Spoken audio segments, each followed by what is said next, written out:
Okay, good evening, everyone. My name is James Burke. I'm the Vice President of the Moon Society, and this is our evening session for the 2020 Lunar Development Conference. Now, I'm going to spend the next hour talking about the Moon Society and our history and some of the things we hope to do in the future. That'll be the first hour. Part of my presentation is going to include Ben Smith, who's one of our great volunteers and a member of our board of directors. Ben and I have been running around all day today making sure that this conference is successful, and I think we're so far so good, about halfway through it now, but I think we're pleasantly surprised at how things have been today. It's been pretty smooth overall. So Ben will also have a keynote after me. Ben has his own organization called Lunar Homestead that he'll talk about his SPORE project and some of the ideas he has for settling the moon. And then our third keynote of the evening will be Philip Crumey, who's our chairman of the board at the Moon Society. And he'll talk about lunar development, why this is a good time for that, why this is the right time for lunar development. So I'm going to go ahead and start my keynote. And basically what I'd like to talk about is I want to go back to the beginning of the Moon Society. And the beginning of the Moon Society, we were founded in the year 2000. We actually built on an earlier organization that was working on commercial lunar settlements. And the name of that organization was the Artemis Society. And my first glimpse of the Artemis Society was back in the year, I believe it was 1995 or 1996, maybe it was. I think it was 96, where I was watching the Discovery Channel in my apartment in Gainesville, Florida. I think I was my third year of college at that point. And on came this TV special called Future Fantastic. And I'm going to play for you a little clip here. Let's see if this works. In this program, we'll reveal the technology that will take us to the stars and allow us to thrive out there. This is the greatest science fiction story ever, of vacationing, colonizing, and evolving in space. The journey that ends with mankind's ultimate conquest starts with the challenge of the moon. Getting into space takes 9 minutes. A journey to the moon takes 3 days. 230,000 miles away, our return to the moon will be the first stage of our interplanetary odyssey. And it might not be governments or big business that takes us there. Lunar renegades, space enthusiasts, aerospace workers, and science fiction fans, known collectively as the Artemis Society. Brought together by the internet, they're one of several groups drawing up ambitious plans for the first permanent base on the moon. Artemis founder Greg Bennett manages McDonnell Douglas's spacewalk team. Our job is like that of the Pilgrims. To go there, stay, build a community, and build an environment where people can live. Build houses and hotels and farms and things. If everything goes well, we could probably land our exploration base in about 8 years. Maybe 10 years after that, we would have built to the point where we're actually doing tourist flights. Ordinary people getting to the moon? It's an idea that's as fanciful as any in science fiction. But that early tradition of backyard spacemen going it alone may yet prove accurate. Certainly NASA isn't looking down its nose at these new pioneers.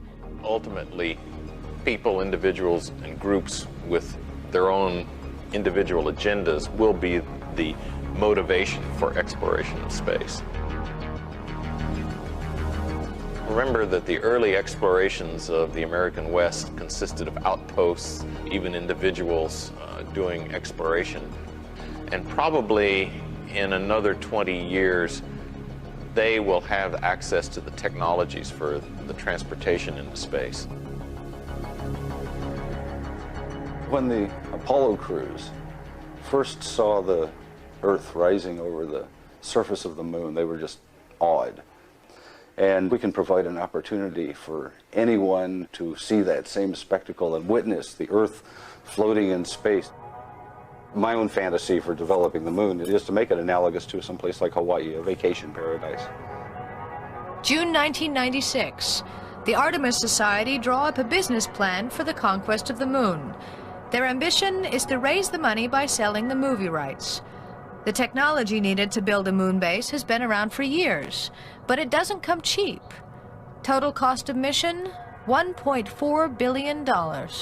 I think that the people who advocate movement into space are beginning to understand the need for a good business plan in order to accomplish their goals. The Artemis project is doing these kinds of steps. They will succeed when they have access to the kinds of resources to begin to carry out their plans and their ambitions. Moon bases won't just be the pleasure domes of the future. The moon will become a cosmic frontier town with mines, factories, and power stations. It will be an interplanetary staging post for the pioneers who waved the Earth goodbye. Okay, so that was pretty heady stuff, right? And basically, I saw that. Let me unpack a couple things in there. So obviously you see, you know, Dana Scully from the X-Files was the host there. And I always had a crush on her, so that was fun. But you see Greg Bennett and his team working on the Artemis plan, which is the first commercial base on the moon and a plan to get there. You see them at a conference, I believe it was the Artemis 96 conference. And then you see just, you know, a small group of people working to change the landscape in space. Because for a lot of you that are around in the 90s and especially the early 90s, doing anything beyond low Earth orbit at that time was just a bad word in the NASA culture. And so they were, as Dana Scully said, as Gillian Anderson said, lunar renegades. They were really trying to change the game on what was possible. So now what had happened a couple years prior to that Discovery Channel special being made was Greg, who was a former NASA mission controller, worked at the Johnson Space Center, worked as a manager at NASA, later worked in the industry, worked at Bigelow Aerospace and some other places. He had put together a plan called the Artemis Plan, and he talked about it first on the Genie bulletin board system, which was kind of a precursor of the internet. He put out a little discussion board post on Genie in 1994 that said, hey, anybody want to talk about a commercial moon base? And he brought together a bunch of people through that. Dana Carson, who's still our board member and treasurer, was one of those people. That he was actually his first webmaster. And they joined together and they founded a group called the Lunar Resources Company. And it was going to work on the Artemis project. They named the Artemis project after the sister of Apollo, just like NASA has recently done with their project. Now, Michael Mealing and I were talking about this morning. You know, great minds think alike. It would have been nice if they asked us for permission because we were using it 25, 30 years before them, but that's okay. Hey, you know, imitation is the sincerest form of flattery, right? So Greg and the team founded the Artemis Society. They actually, back before the Moon Society, they called themselves the Moon Society. It was kind of like a tagline back then. So you see their logo up there. They had this website called the Artemis Data Book, and they had all the plans that they were making, the different science behind it. Was all up on a website, which was kind of innovative at the time. Greg also published an article in Analog Science Fiction magazine in January of 1995, and I have a copy of that right here. And so basically, this is it. This is what he published, and it talks all about the Artemis project, selling the moon. And let me show you the research paper that he did, because we recently put that online.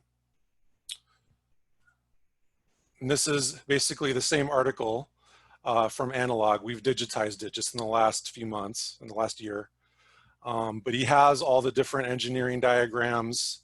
And let me just kind of scroll down. I'll try to find one of the Apollo or one of the shuttle. Yeah, so there's sort of the habitat fitting into the space shuttle, because that was the heavy lift launcher they had at the time.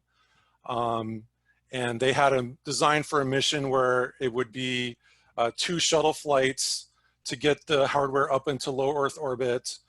And then it would go off to the moon, you'd land the habitat, and then you'd be able to have a lunar transfer vehicle. So it was this whole mission plan. And this article, Greg talks about how feasible this is, that you can basically fund this mission. And as they said in the feature Fantastic, for about a little under $1.5 billion. And which is, you know, pretty innovative at the time. That was a lot less money than what it was going to cost the 90-day report under the George H.W. Bush administration to go back to the moon and build a space station and go to Mars. And it really wasn't until 2005 when the George Bush Jr. administration had their return to the moon plan that this was seriously talked about by NASA.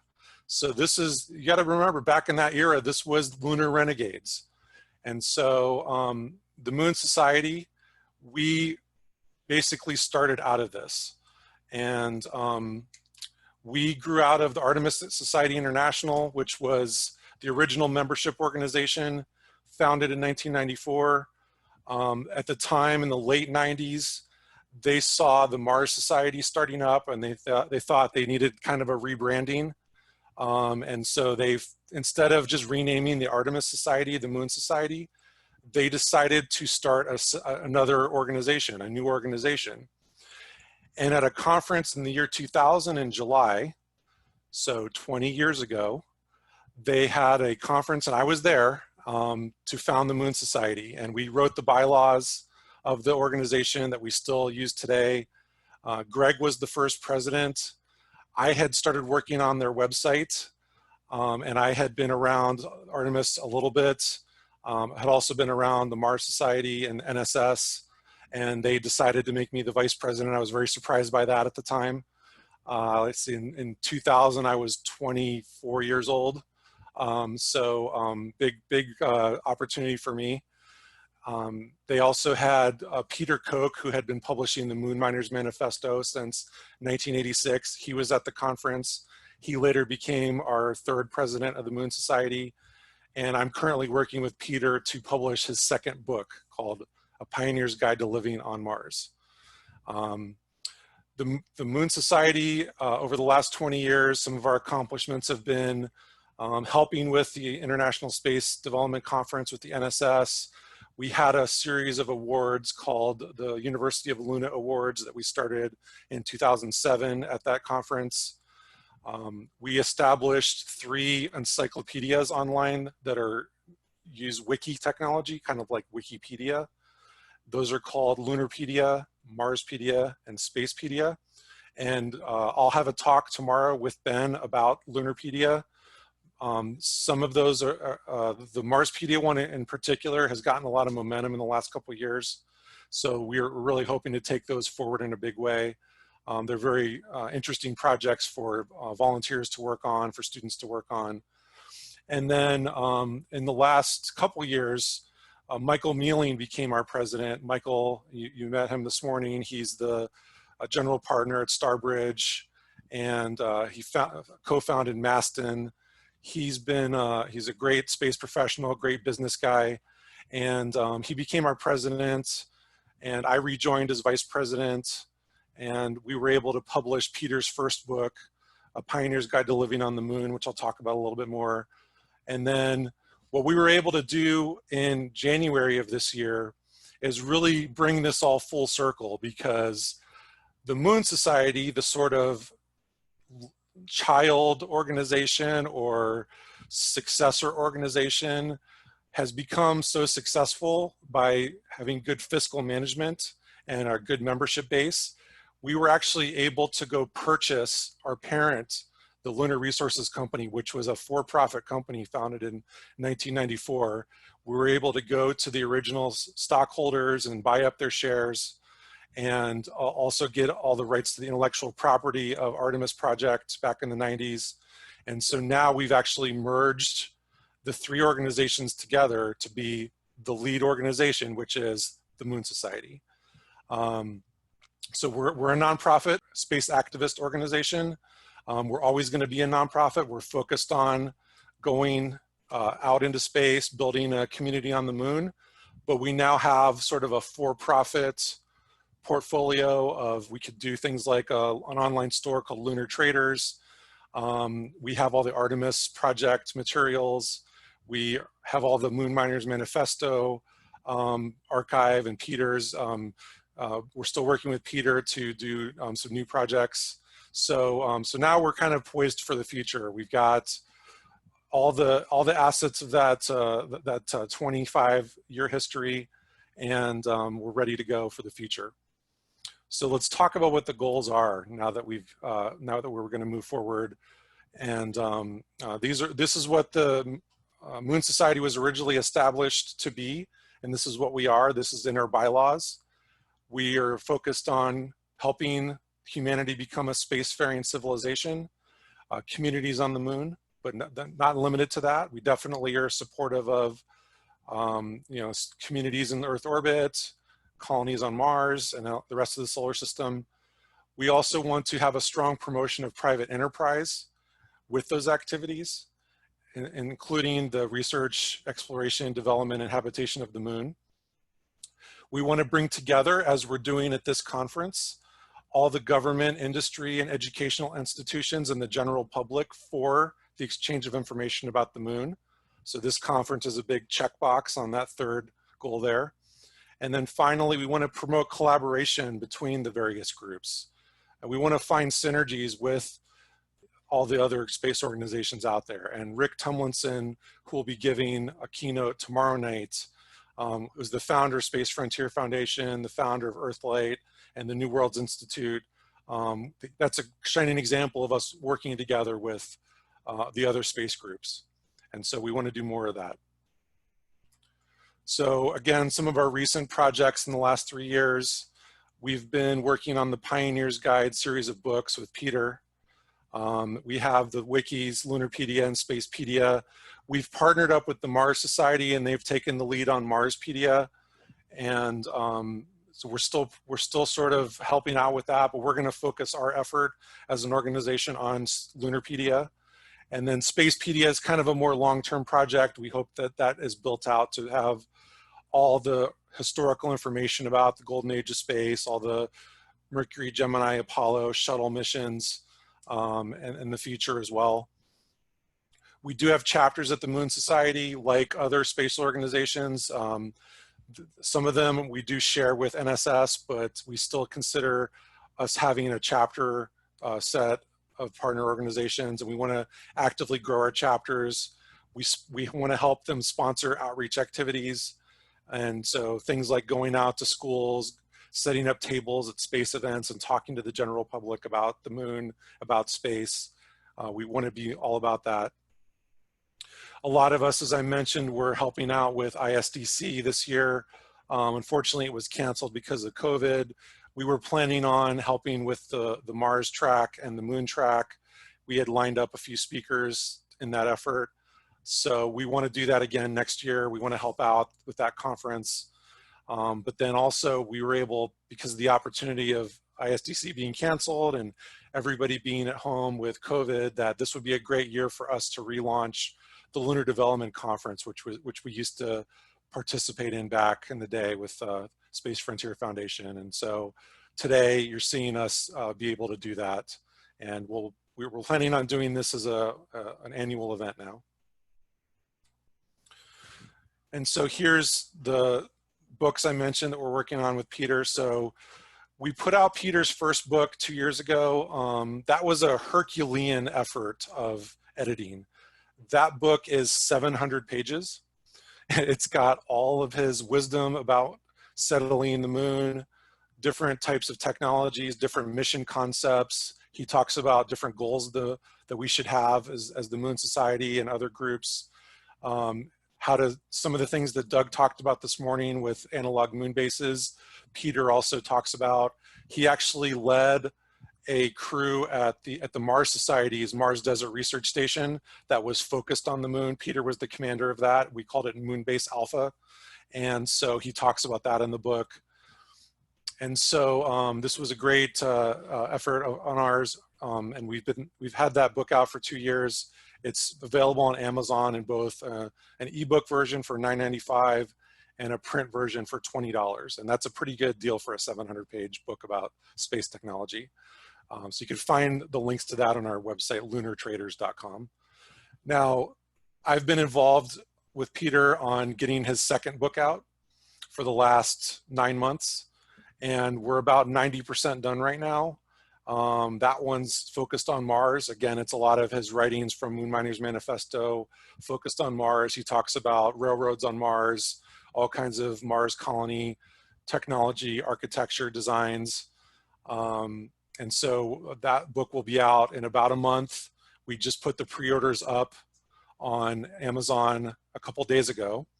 And again, you can find the links to that on lunartraders.com. Now, Peter has also given us 2 more manuscripts. He's given us a book 3 that is focused on the solar system and a book 4 that is more metaphysical and sort of kind of gets into some I almost want to say religious stuff, sort of the meaning of life and the universe. And so we've got his 2 manuscripts. We're going to start working on those as soon as the Mars book is done. And so you can see some more writings from Peter coming out in the next couple years. And I mentioned the wikis. We're going to have a session tomorrow at 2 o'clock Central to talk about Lunarpedia. We're actively looking for volunteers for Lunarpedia. Mars Society is actively looking for volunteers for Marspedia.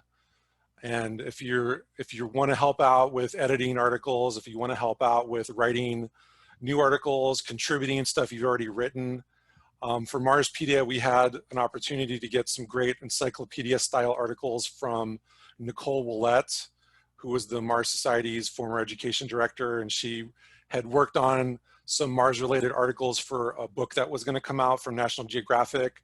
The book got canceled. She put all this time into it. She gave the content to Marspedia, and we published that on there.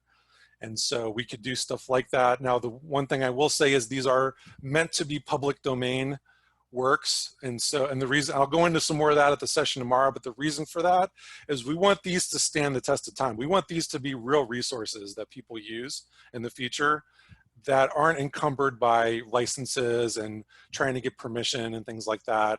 We really want these to be really solid, good resources that people can rely on and can use freely with other projects. So you can almost think of it like this is an open source project for content, if you understand what those kind of technical terms are. But anyway, we want this to be freely available to the world. We want it to be an education tool. And so we're really excited about these wiki projects and want to continue these as time goes forward. So next I'm going to introduce Ben Smith.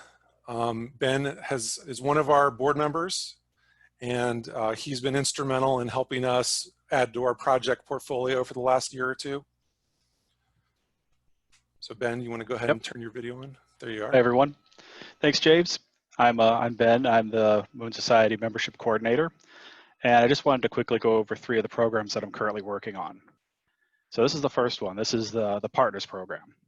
And the idea is that there's lots of great organizations out there that are making lunar settlement and development a reality, but we don't know about all of them. And so the program's goal is to create a community of doers, supporters, and dreamers to help each other achieve our common goal.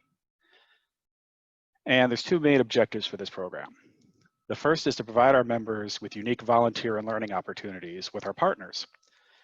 And we want to assist our partners with their mission by providing them with increased exposure, potential volunteers, and technical help. And while it's not expected, it would be awesome if our partners would do the same for us. It's not a requirement. So the program is broken down into 3 different categories. The first is lunar, obviously for organizations that focus primarily on lunar specific activities. And then Mars, again, for Mars-specific organizations. Because even though we're a lunar organization, we're always eager to work with Martian ones, or any ones. We're all in this together, and it's better if we all work together as allies instead of competitors. And space is for organizations that don't fall neatly into the previous categories.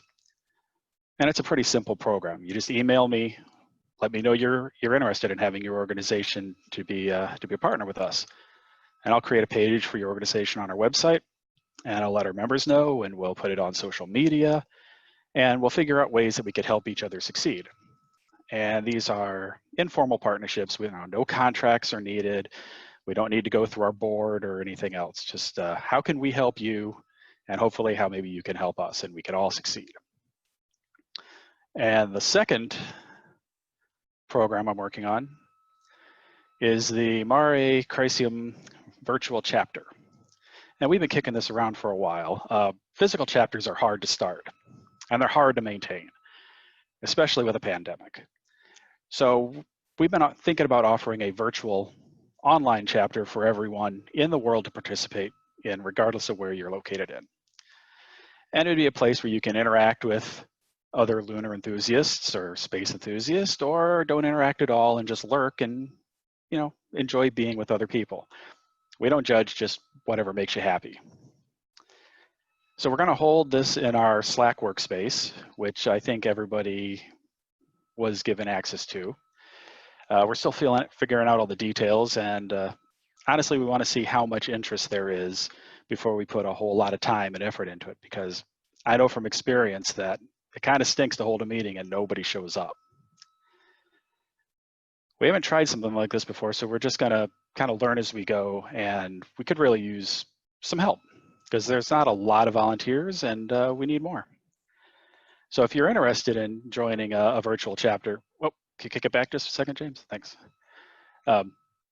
Anyway, if you're interested in joining, just email me or join us on Slack, or just contact us and we'll work with you. And I just want to say, why do we call it Mare Crisium? Well, why not? The Sea of Crisis is a neat little basin. It's just northeast of the Sea of Tranquility. And a couple fun facts about it. There's a MassCon right in the center. Luna 15 crashed there, and Luna 24 brought back a sample. Okay, so the third program I'm working on is the Lunar Observing Program. And many years ago, the Moon Society and the American Lunar Society had a joint Lunar Study and Observing Certificate Program. Well, unfortunately, ALS is gone, and the program just stopped being supported. So we could have just restarted it, but I wanted to do something a little different, a little more interactive, and not simply checking items off a list and then sending in money to get a certificate or a pin or something. So what I want to do is I want to start holding monthly meetings in our Slack workspace, if there's enough interest, where we can talk about observing and how to observe and what to observe, and just generally create kind of an observing community. And I'm working on setting up some weekly emails for participants, just letting them know, hey, this week coming up, this is kind of what you can look at and where you can look at it. But the unique thing is I actually want the participants in this program to help me build it. So the program is basically in permanent beta, and I just want people to engage in it, and we'll figure out what works and what doesn't, and eventually we'll have the first certificate done and it'll be polished and we'll move on to the next one. But I also want this to be more than just an observing program. I want people to learn why something looks the way it does, how it got there, the science behind it. So this program is going to synergize with Lunarpedia, which James just talked about. And so we're going to add stuff to this program, and we're also going to add stuff to Lunarpedia, and we're going to link the two up. So if you're looking at Mare Crisium, you can go to a link on Lunarpedia and get a lot more information, or if you're looking at some other object or location.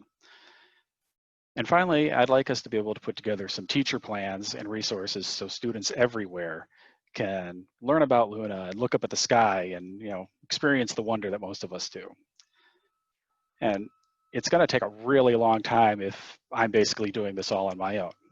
But if we put a team together, we can really make something special out of it. And that's pretty much it. Thanks, James.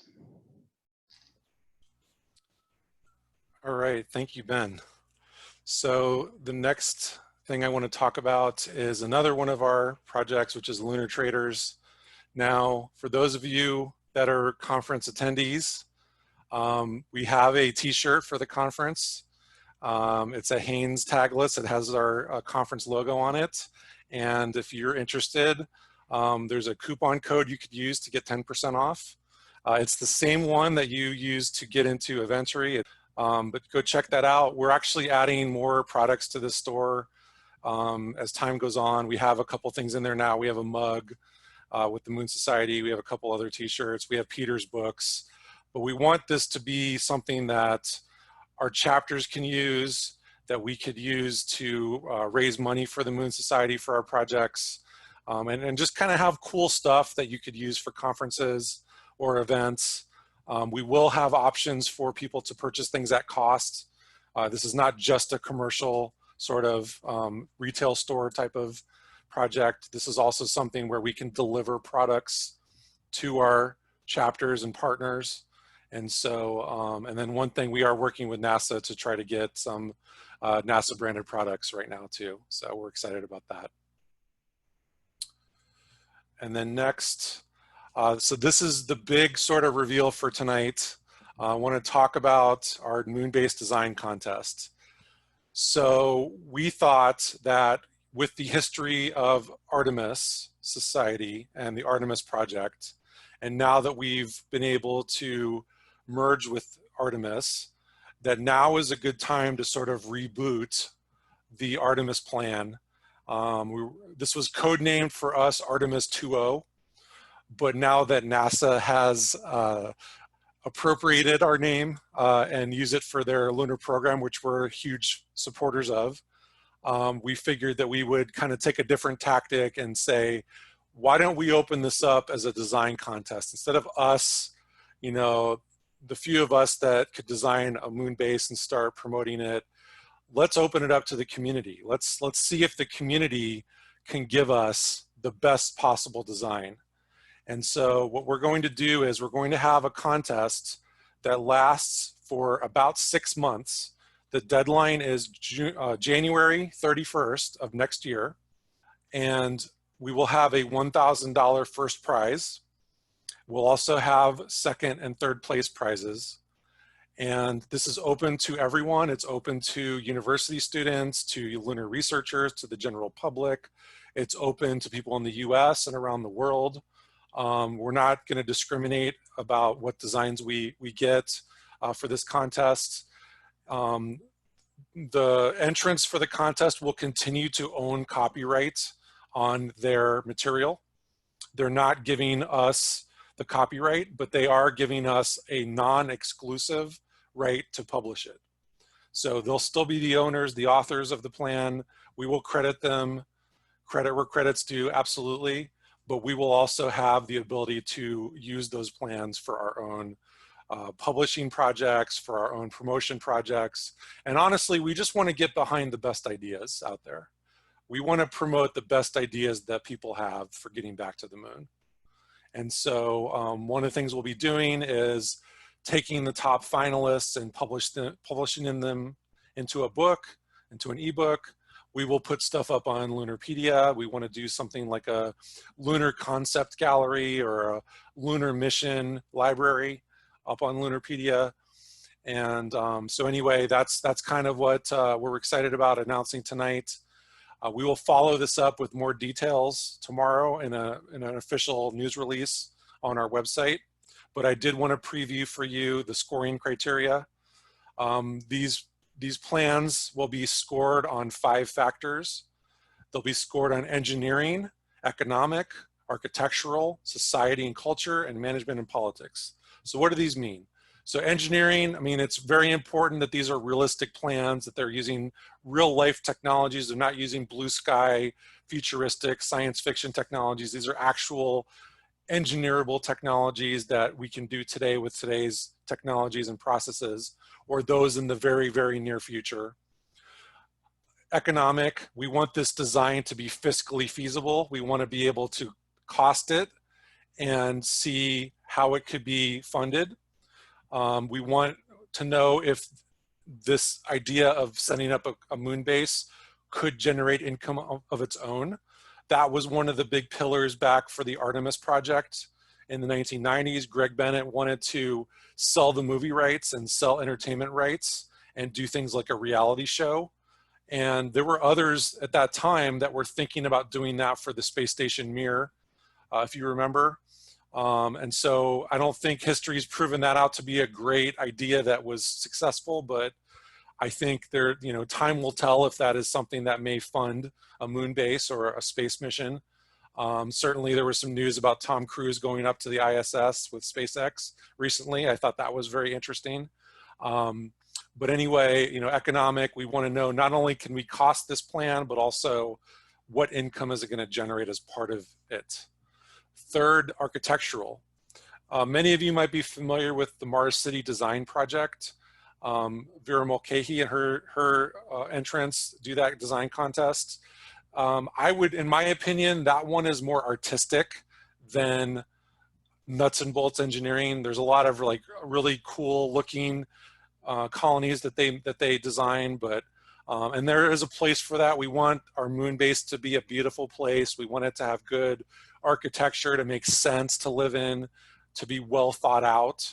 But that's not, that's a third kind of pillar, not the first one for us. And so that one's kind of 20 points and not 30. Society and culture, how do the inhabitants live in this place?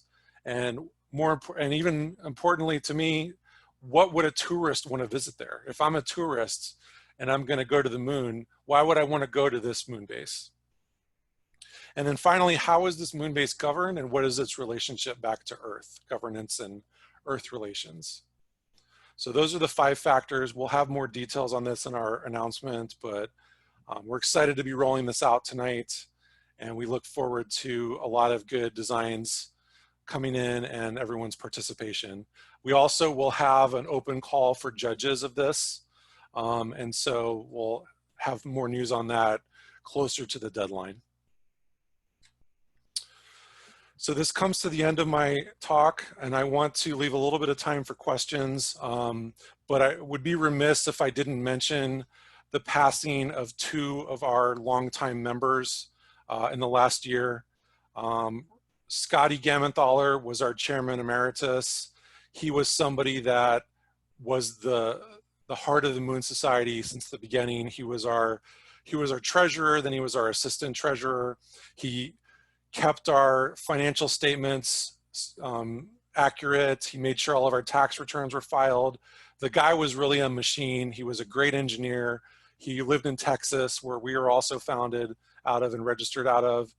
And so it was a huge loss for us when we learned that he passed away last December. And so our hearts go out to him and his family. And then David Dunlop. David was one of our key volunteers in the mid-2000s, worked a lot with Peter Koch, worked a lot in NSS, and we're also saddened to hear that he passed away recently. So Scotty and David, we're gonna save seats for you at our first board meeting on the moon. So with that, I will go ahead and open it up for questions. Ben mentioned our Slack. There's the URL. There's our main email address for the Moon Society.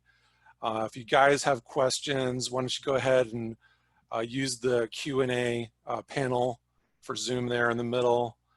I'll answer, I think there's one in the chat room I see.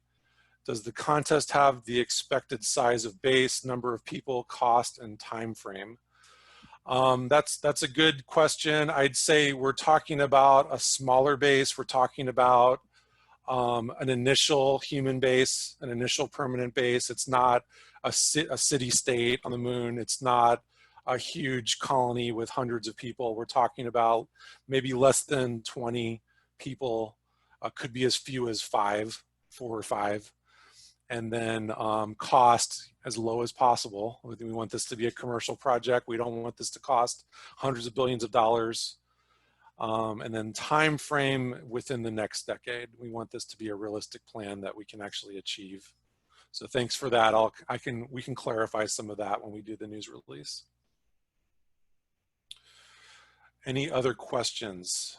Go ahead and put those in the Q&A, or you can even raise your hand and I can unmute you. Let's see, Jim Christofuli, I'm going to go ahead and unmute you. Go ahead and unmute yourself and ask your question. Aloha. Aloha. I just wanted to mention to your team, and I just sent you an email on this, James, a concept that we're working to launch with the United Nations called the International Lunar Renaissance. And it's a movement that's trying to build public-private partnerships and international alliances to help reduce the costs, enhance the benefits, and accelerate timetables for a lunar return. We think it's a way to help build the kinds of partnerships that ultimately can just get the world together on a common vision, and in so doing, help reduce the tensions globally and provide a common denominator for an inspiring return to our natural satellites. So take a look at what I sent you, and we'll be approaching, we were going to make a presentation to the United Nations last June, but because of the pandemic, their COPUOS meeting was postponed. So we'll be approaching them this fall. Dr. Joe Pelton, who's written more than 350 books, is one of our principal progenitors for this. And we're working with him and a team internationally to help launch this concept. So take a look at what I emailed you, and I'd be happy to address any questions there. I sure will, Jim. Thank you so much for that. Thank you. And I'll share that with the team. We'll get back to you. Any other questions? I see one on the chat window from Aaron Hurst. He'd like to hear more about lunar space elevators. Is there a reason why we may not even know if we want to hear future? Is it too sci-fi, blue sky? So I would say we are focused on, at least this is my personal opinion. I think the Moon Society should be focused on the near term, on the next 10 years. I think that we're in a time right now where we have a huge opportunity to return to the moon. The United States space program is on a trajectory right now. Now that may change after the election, but right now we are on a trajectory to go back to the moon in 2024 with astronauts. We're on a trajectory to land multiple payload missions on the moon in the next couple years. We talked about Maston this morning and their mission that's going to land in 2 years. And there's several other examples right now. So we are in sort of a hive of activity related to the moon, and taking that next step of having a commercial lunar base that is achievable within this decade and one that is realistic, I think should be the focus of what we're trying to do. And it is the focus of our contests that we just announced tonight. And I think lunar elevators are great. I think tethers are great. I think having mass drivers on the moon are a really innovative concepts, but I don't see those happening before the initial base on the moon. I think you still need to get that foothold going. Yes, Jim Plaxico says the near term is where the real challenges are. I agree. I mean, there's a reason why it's 2020 and we don't have a moon base yet. It's not easy to get that first mission onto the surface of the moon. There's a lot of hurdles there. And I think a lot of those hurdles will be broken down once that happens. And those bigger projects, like I'm a fan of radio telescopes on the far side of the moon. I think that would be a huge science driver and could result in huge discoveries about the universe. And so, you know, that's something I want to see happen. But I know that before we go build a huge telescope on the far side of the moon, we're probably going to need to send astronauts to the moon first. So, Ben Stanley, I'm going to go ahead and allow you to unmute yourself. There we go. Go ahead, Ben. Yeah, so I'm just curious if you've done anything in terms of outreach to like university students or something for participating in the competition. I think that could be a really cool cool thing to do. We absolutely will be doing that. You're in the first half hour of this conference being public, this contest being public. So we are going to do that. We are definitely going to be reaching out to university programs. We also will reach out to universities about the wikis, about Lunarpedia, Marspedia, Spacepedia. That's been an item that we've wanted to do. Reach out to some of the science journalism programs that are prominent, because we think having an internship where you're working with a space advocacy organization on a online encyclopedia about space would be a great science journalism like capstone program. So that's one of the things we want to do. But yeah, absolutely. We want to get all the universities going on this contest.